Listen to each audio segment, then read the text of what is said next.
আমরা স্পষ্টভাবে পেয়ে যাব যে আল্লাহ রাব্বুল আলামিন বলেছেন ওয়ালিকুল্লি উম্মাতিন জাআলনা মানসাকা লিয়াযকুরু ইসমাল্লাহি আলা মা রাযাকাহুম মিন বাহিমাতিল আনআম। যে আল্লাহ রাব্বুল আলামিন বলছেন যে আমি প্রত্যেক জাতির উপর এই কুরবানির বিধান দিয়েছি। জাতি তারা কি করে? তাদের পালিত জন্তু জবাই করার সময় আমার নাম স্মরণ করে, আমার নাম নেই, এবং সেটা আমি তাদের খোরাকি স্বরূপ দান করেছি। অত্র আয়াতখানা থেকে আমরা স্পষ্ট বুঝতে পারলাম যে আল্লাহ রাব্বুল আলামিন প্রত্যেক জাতির উপর এই কুরবানির বিধান দিয়েছেন। অত্র আয়াতখানা তাফসীর করেছেন আল্লামা মাশরাফি রাহিমাহুল্লাহ ও মাখজাসারি রাহিমাহুল্লাহ,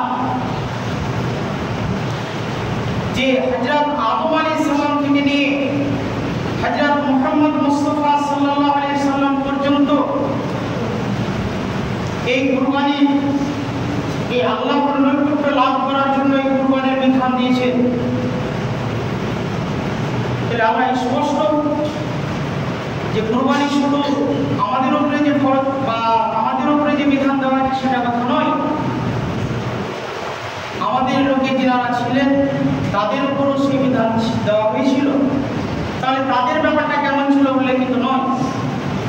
তাহলে আমরা যেটা জানি যে ইব্রাহিম আলাইহিস সালামের যে ছেলে, যে পুত্র ইসমাঈল আলাইহিস সালামকে যে কুরবানি দিয়েছেন তার সুন্নাত আজকে আমরা পালন করছি। তাহলে এই কুরবানি পালন করতে গিয়ে কুরবানি কবুল হওয়া, কুরবানির যে পৃথিবীর ইতিহাসে যে সর্বপ্রথম কুরবানি যিনি করেছিলেন ইতিহাস থেকে পাওয়া যাচ্ছে, বা সূরা মায়দা 27 নম্বর আয়াত থেকে যেটা পাওয়া যাচ্ছে যে হযরত আদম আলাইহিস সালামের দুই পুত্র হাবিল এবং কাবিল সর্বপ্রথম কুরবানি করেছিলেন। এই ইতিহাস আমাদের জানা।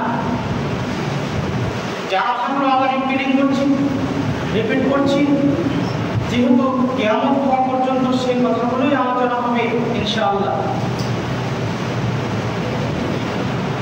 তো রাইসুল মুফাসসিরিন হযরত ইবনে আব্বাস রাদিয়াল্লাহু তাআলা আনহু বলেন যে হাওয়া আলাইহিস সালামের গর্ভে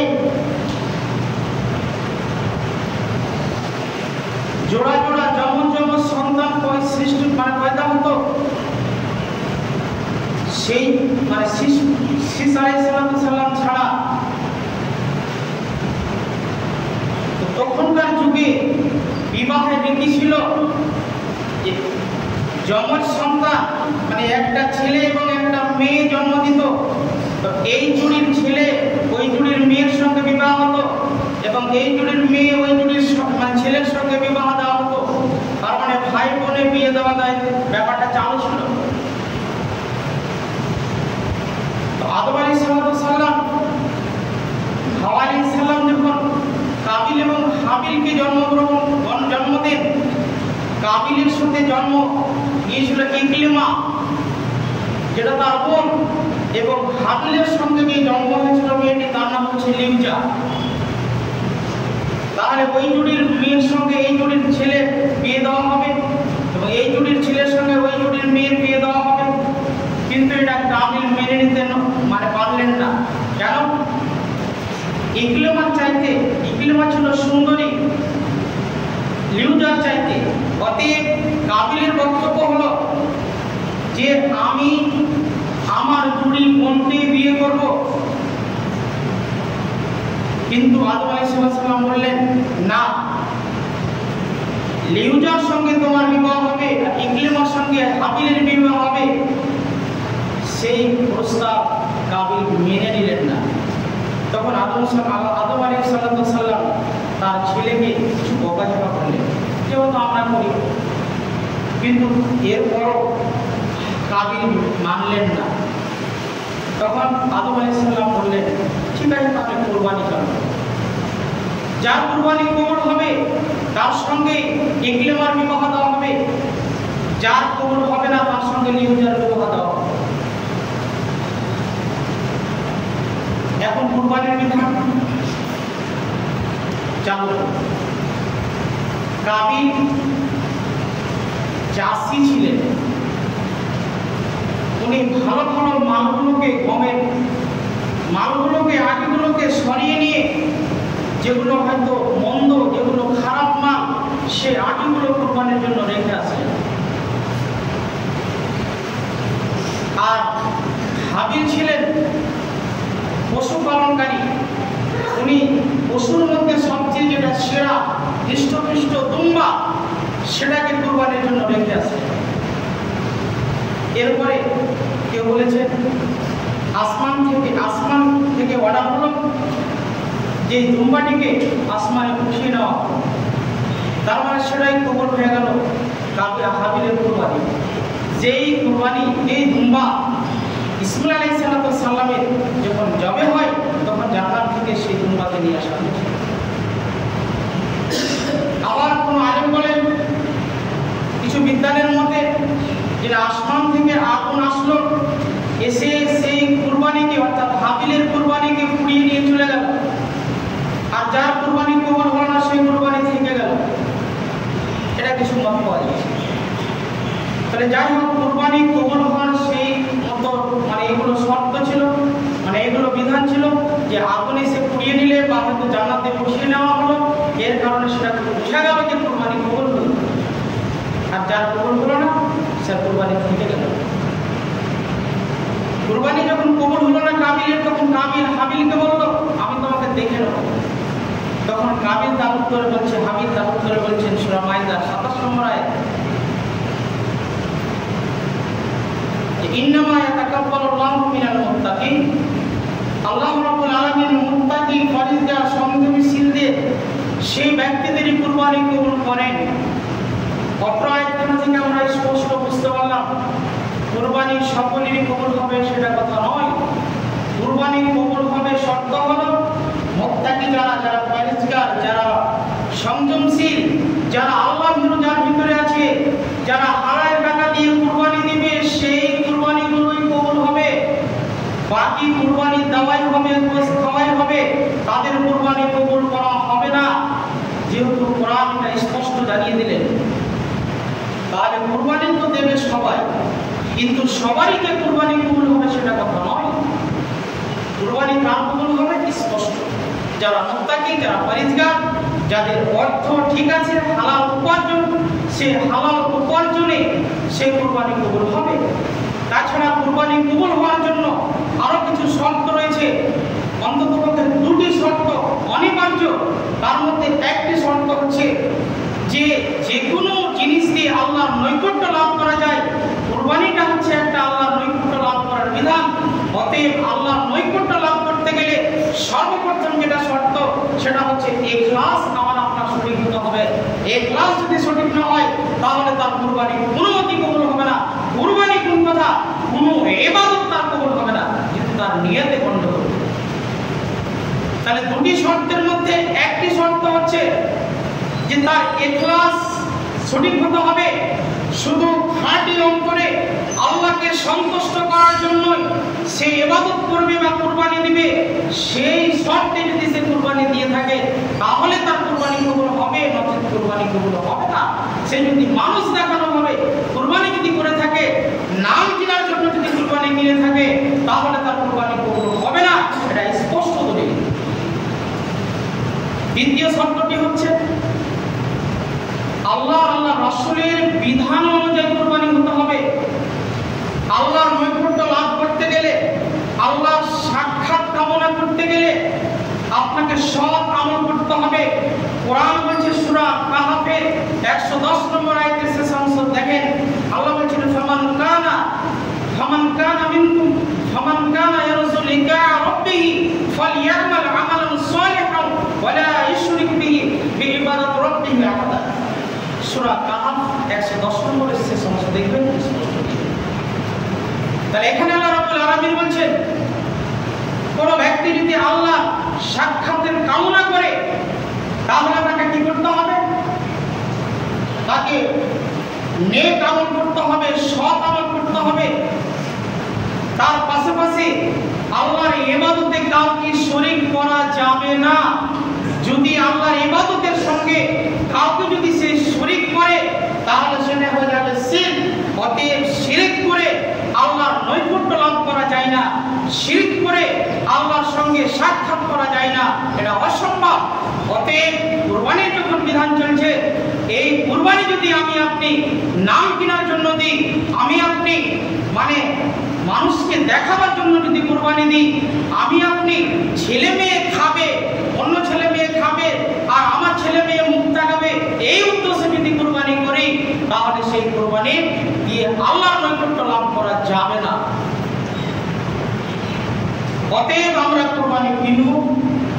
আমাদের কুরবানি কেনার সময় হয়েছে, কেউ হয়তো কিনে নিয়েছেন, কিন্তু প্রথমত যেটা হচ্ছে যে আল্লাহ মানে ইখলাসের সঙ্গে কুরবানি করতে হবে এবং আল্লাহ রাসূলের বিধান অনুযায়ী করতে হবে। আল্লাহ রাসূল কি বিধানে করেছেন, আল্লাহ কি নির্দেশ দিয়েছেন, আল্লাহ রাসূল কি সিস্টেম করেছেন, সেই সিস্টেম অনুযায়ী আমাকে আপনাকে কুরবানি করতে হবে, নচেত কুরবানি কবুল হবে না। তার আগে বলি, কোরআন বলছে ফাসাল্লি লিরাব্বিকা ওয়ানহার, তুমি তোমার প্রতিপালকের উদ্দেশ্যে সালাত আদায় করো, তারপরে ওয়ানহার কুরবানি করো। সূরা কাউসারের 2 নম্বর আয়াত থেকে আমরা স্পষ্ট বুঝতে পারলাম কুরবানি করার আগে সালাতের কথা বলা হয়েছে। কুরবানিটা হচ্ছে সুন্নাত, সালাতটা হচ্ছে ফরজ। তাহলে কুরবানি করতে আমরা এত ব্যস্ত, কিন্তু সালাত আদায় করতে এত ব্যস্ত নয় কেন? কারণটা কি? আগে ফরজ না আগে সুন্নাত, কোনটা? আপনার কি বিবেক বুদ্ধি কমে গেছে কোনটা? তাহলে এত বিবেক বুদ্ধি থাকা সত্ত্বেও, আপনার ব্রেন ঠিক থাকা সত্ত্বেও আপনি সুন্নাতটাকে নিয়ে টানাটানি করছেন, আপনি ফরজটা আদায় করতে আপনার ব্যথা কেন? যেই ফরজ ইবাদত না থাকলে আপনার কোনো ইবাদতই কাজে আসবে না। কুরবানি কোন কথা? সিয়াম এত দামি ইবাদত, হজ এত দামি ইবাদত, দান এত দামি ইবাদত, এরপর আপনার কিয়ামতের দিন সালাত না থাকলে টিকবে না। এরপরও আপনি সালাতকে ছেড়ে দিয়ে আপনি কুরবানি নিয়ে ব্যস্ত কেন? কারণটা কি? আপনার বুদ্ধি কমে গেছে, আপনার বুদ্ধি কমে গেছে না কি? ব্যাপারটা কি? এত বলা সত্ত্বেও নামাজ পড়ছে না মানুষ কেন? অতএব অনুরোধ করবো আমি প্রত্যেকটা ব্যক্তিকে, আপনাকে কুরবানি করার জন্য আমি পরামর্শ দিব, আপনাকে কুরবানি করার জন্য পরামর্শ দিচ্ছি, কিন্তু তার আগে আপনাকে সালাত আদায় করার জন্য জোরালোভাবে দাবি করছি আপনার প্রতি, আপনাকে সালাত আদায় করতেই হবে, না হলে আপনার কুরবানির নেকি আপনার অ্যাড হবে না। যেহেতু আল্লাহ রাব্বুল আলামিন বলছেন কুল ইন্না সালাতি ওয়া নুসুকি ওয়া মাহইয়ায়া ওয়া মামাতি লিল্লাহি রাব্বিল আলামিন, সূরা আনামের 162 নম্বর আয়াত খুলে দেখেন। আল্লাহ বলছেন বলো ইন্না সালাতি, নিশ্চয় আমার নামাজ, ওয়া নুসুকি আমার কুরবানি, ওয়া মাহইয়ায়া ওয়া মামাতি লিল্লাহি রাব্বিল আলামিন, আমার জীবন এবং আমার মরণ সব আল্লাহ রাব্বুল আলামিনের জন্য। এখানে আল্লাহ রাব্বুল আলামিন প্রথমে বলা হলো নামাজ পড়ো, আমার নামাজ তারপরে আমার কুরবানি, তার আগে নামাজ তারপরে কুরবানি। কোন জায়গাতে কুরবানি আগে তারপরে নামাজ কথা বলা হয়নি। এরপরে যদি আপনি নামাজ না পড়ে কুরবানি নিয়ে ব্যস্ত থাকেন তাহলে আপনার কুরবানির অবস্থাটা কোন জায়গাতে যাবে চিন্তা করেছেন? আপনার বস খাওয়াই হবে, আর ওই মানুষের সামনে নাম কিনাই হবে, আমি এত টাকা দিয়ে ভাড়া দিয়েছি, আমার ফাঁসি এত কিলো বসিয়েছে। এই নাম কিনা ছাড়া আপনি নেকি পাবেন না। অতএব নিয়তকে শুদ্ধ করে পরিষ্কার করে আমি আপনি যদি ইখলাসের সঙ্গে যদি কুরবানি করি, তার আগে যদি আমি নামাজ পড়ি, নামাজ তওবা করে নামাজ পড়ি, না হলে সেই কুরবানি কাজে আসবে না কিয়ামতের দিন।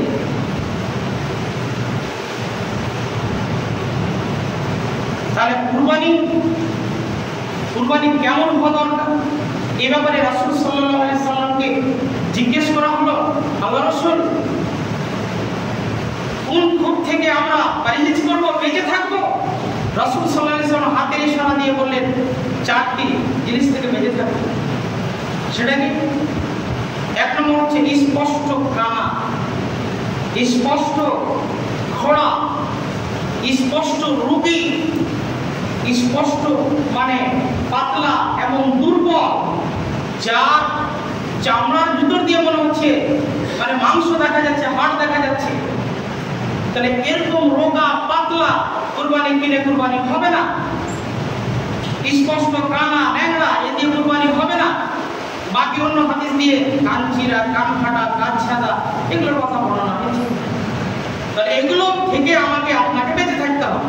তাহলে কুরবানি কেনার সময় তো আমাকে ভালোভাবে দেখে নিতে হবে সেটা দাঁতওয়ালা কিনা, দেখতেছে কিনা। কুরবানি জানোয়ারের সাথে দাঁত অবশ্যই অনিবার্য। দাঁতা যদি না থাকে তাহলে কুরবানি হবে না। আকিকার মাংসের সাথে আকিকা যদি আপনি আদাতা দিয়ে দেন তাও হয়ে যাবে, অসুবিধা নেই।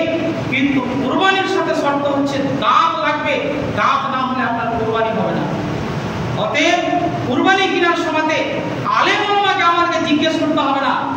আপনার কাছে প্রেমের কাছে আপনার কাছে আপনার জ্ঞান কি বলছে, একটা লেজ কাটা, একটা কান কাটা, ন্যাংরা খোড়া আপনি কুরবানি কিনবেন কেন? তাহলে আপনি স্পষ্টভাবে ভালোগুলো কিনেন, তাহলে আলেমদেরকে জিজ্ঞেস করার দরকার নেই। তাহলে আপনার যদি কোনো কুরবানিতে সন্দেহ হয় তাহলে সেটাকে বাদ দেন। সন্দেহযুক্ত জিনিস আপনি যাবেন কেন? যেহেতু আপনার মধ্যে সময় আছে, তাহলে আপনাকে দেখে কুরবানি কিনতে হবে। তার জন্য লেজ ঠিক থাকে, কান ঠিক থাকে, শেপ ঠিক থাকে, সেই জন্য দাঁতওয়ালা হয়, সেই জন্য হৃষ্টপুষ্ট হয়, তাহলে আপনার কুরবানি কাজে লাগবে। কিছু দুর্বল হাদিস আছে যে কুরবানি যদি মোটা তাজা দেখে করি তাহলে পুরুষরা দেখে সবারই হিসাবে পাঠ করে দেবে, এটা দুর্বল হাদিস। কুরবানির রক্ত মাটিতে পড়ার সঙ্গে সঙ্গে সবটা পাপ পেয়ে যাবে, এটা জাল হাদিস। কুরবানির গায়ে যতটা পশু মানে লুম আছে ততটা সমান নেকি পাওয়া যাবে, সেটা জাল হাদিস। কুরবানির খুর, কুরবানির সমস্ত কিছু মানে কিয়ামত দিন গায়ে পালায় ওজন হবে, সেটা জাল হাদিস। কিছু সমাজে এগুলো রটে আছে। কুরবানি কিনেন হৃষ্টপুষ্ট থেকে কিনেন, মোটা তাজা থেকে কিনেন, আপনার যতটা সম্ভব ততটা আপনি টাকা লাগিয়ে কুরবানি কিনেন। এখন একটা পরিবার থেকে আরেকটা কথা বলি, মানে কয় রকম পশু দিয়ে কুরবানি করা যাবে। কোরআনের সূরা মাইদার প্রথম নম্বর আয়াতে বলছে ওয়াইল্লাত লাকুম বাহিমাতুল আনআম, তোমরা পালিত জন্তু থেকে কি করো, কুরবানি করো। সেই পালিত জন্তু কি কি? সূরা আনামের 143 এবং 44 নম্বর আয়াতে যেটা পাওয়া যাচ্ছে যে দুম্বা থেকে দুটি নর এবং মাদি, বকরি অর্থাৎ ছাগল থেকে দুটি নর মাদি, চারটি হলো, গরু থেকে দুটি নর মাদি, ছটি হলো, আর উট থেকে দুটি নর আর মাদি। এই 8 রকম জানোয়ার থেকে কি করতে হবে, পালিত জন্তু থেকে আমাদেরকে কুরবানি নিতে হবে। তাহলে কুরবানি আমরা এগুলো দেখে কিনবো, সেই মতো পশু কিনবো যাতে সেই কুরবানিটা সাকসেসফুল হয়। কুরবানিটা যেটা কাজে আসে, এই কুরবানি যেটা আমরা কিনি এবং আল্লাহ রাব্বুল আলামিনের কাছে দোয়া করি যেন সেই কুরবানি আমাদের জন্য আল্লাহ রাব্বুল আলামিন কবুল করে। আরো কিছু কথা থাকলো, কুরবানিতে ভাগা দেব একটা পরিবার থেকে, না একটা খাসি দিব বা একটা গরু দিব বা একটা উট দেব, যার যেমন সামর্থ্য। এখন ধরুন একটা পরিবার থেকে একটা জীব দিতে হবে, সেই পরিবারে যদি 10 জন 100 জন লোক থাকে তাহলে কাফি। আর সেই পরিবার থেকে যদি একটা জীব না দিয়ে একটা যদি ভাগা দেয় তাহলে কিন্তু সবাই নাকি পাবে না। অতএব আজকে কোন এমন ফ্যামিলি নেই যে সেই 2টা 3টা 4টা কুরবানি দিতে পারবে না। তাহলে প্রত্যেক ব্যক্তি, প্রত্যেক পরিবার থেকে, প্রত্যেক ফ্যামিলি থেকে অন্তত একটা জীব হওয়া অপরিহার্য। সেটা খাসি হতে পারে, দুম্বা হতে পারে, সেটা গরু হতে পারে, সেটা উট হতে পারে, যার যেরকম মোকাত সামর্থ্য সে হতে দেন। এরপর বলছি বাপ বেটা একসঙ্গে আছে, বাপও টাকা ইনকাম করছে, বেটাও টাকা ইনকাম করছে, বাপ আলাদা কুরবানি দেবে, বেটা আলাদা কুরবানি দেবে, আপনার কি পুরোটা কেন? আপনার বেটাও তো ইনকাম করছে, আপনিও তো ইনকাম করছেন, তাহলে 500 ভাবে কুরবানি দেন। আপনি একটা খাসি কিনেন, আপনার ছেলেকে একটা কিনা, একটা খাসি কিনে আপনার ওকাত আছে যে 4টা দিতে পারবেন, কিন্তু আপনার ওকাত একটা দিয়ে ছেড়ে দিলেন কেন? এখানে আপনার বিপুলতা কাজ করছে। একটা পরিবার থেকে একটা জীব যথেষ্ট। এরপর আপনাকে বলছি, পরামর্শ দিচ্ছি যে আপনার 3টা ছেলে ভালো ইনকাম করে, আপনি তার সেই পরিবারটা 3টা কুরবানি দেন, 3টা খাসি দেন, মাংস খেতে পারবেন না, বিলু করে দেন, পরিবারে খাবে। আপনি যে ধনী মানুষ, আপনার যে টাকা আছে, তাহলে আপনি কুরবানি করবেন না কেন? যাদের টাকা নেই, যারা কমজোর, তারা হয়তো একটা খাসি দিবে বা একটা পাখি দিবে, বা কিছু তা পারে না, তারা হয়তো ভাগাতে যাচ্ছে, সেটা ভিন্ন কথা। কিন্তু ভাগাতে একটাই নীতি পাবে, মানে একজন ব্যক্তি নীতি পাবে। তাহলে আমাকে আপনাদের সমর্থ অনুযায়ী কুরবানি করতে হবে। পরিবারে 10টা লোক যদি ভালো থাকে, 10টা কুরবানি করেন, মাংস বিলু করে দেন। কিন্তু আপনার বিপুলতা যদি কাজ না করে, বিপুলতা যদি করে, তাহলে আল্লাহ তো অন্তর্যামী।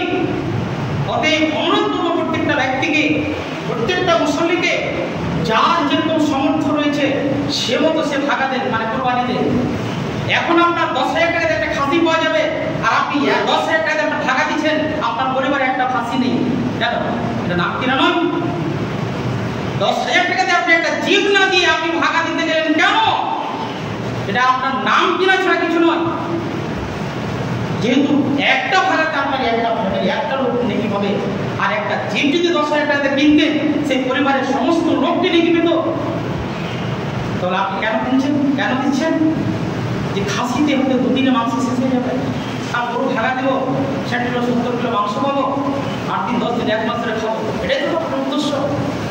এই যদি উদ্দেশ্য থাকে, তাহলে কুরবানিতে কোনো লাভ নেই। প্রথমে বলেছিলাম, ইখলাসের সঙ্গে কুরবানি করেন, নিয়ত পরিষ্কার করে যে কোনো ইবাদত করতে হবে। নিয়ত যদি পরিষ্কার করে যদি আমরা ইবাদত না করি, তাহলে কুরবানি কোনো ইবাদতই আমাদের কবুল হবে না। অতএব আমি আবার বলছি, পরামর্শ দিচ্ছি যে আমরা আমাদের যতটা আমরা কি সমর্থবান ব্যক্তি, ততটা যেন আমরা আল্লাহকে ইখলাসের সঙ্গে, মানে খালেস নিয়তে যেন আমরা কুরবানি করি। আর সেই কুরবানি জানোয়ারের প্রতি আমাদের যেন মায়া মমতা থাকে। কুরবানি কিনে দিলাম, টাকা বেশি তো কুরবানি কিনে দিলাম, নিয়ে যাওয়া অন্য জায়গায় তুমি বুঝবা, কুরবানির দিনে মাংস আনতে আসবো, আপনার কুরবানি? এটা কুরবানি নয়। টাকা থাকলেই যে কুরবানি আপনার কবুল হবে, কে বলেছে? ইন্নামা ইয়াতাকাব্বালুল্লাহু ওয়া ইয়াতাকাব্বালুল্লাহু মিনাল মুত্তাকিন। নিশ্চয় কুরবানি কার কবুল হবে? আল্লাহ রাব্বুল আলামিন কার কবুল করবেন? যারা তাকওয়াশীল, পরিষ্কার, যারা সংযমশীলদের ব্যক্তি, সেই ব্যক্তিদের কুরবানি কবুল হবে। অতএব অনুরোধ করব প্রত্যেকটা ব্যক্তিকে যে নিয়তকে পরিষ্কার করে আমরা যেন কুরবানি করি, এবং সেই কুরবানি কেনার সময় আমরা যেন দেখে কিনি, যেন কোনো খুঁত না থাকে। খুঁত ব্যতীত, মানে খুঁত ছাড়া আমাদেরকে কুরবানি করতে হবে, এবং দাম দেখে কুরবানি কিনবেন, তাহলে আপনাকে কোনো আলেম দিয়ে প্রশ্ন বা ফতোয়া জিজ্ঞেস করতে হবে না। যাই হোক, আর সময় কথা বলে না, আমি এখান থেকে আমার বক্তব্য দিতে চাচ্ছি, যদিও ভাষা ধরে থাকে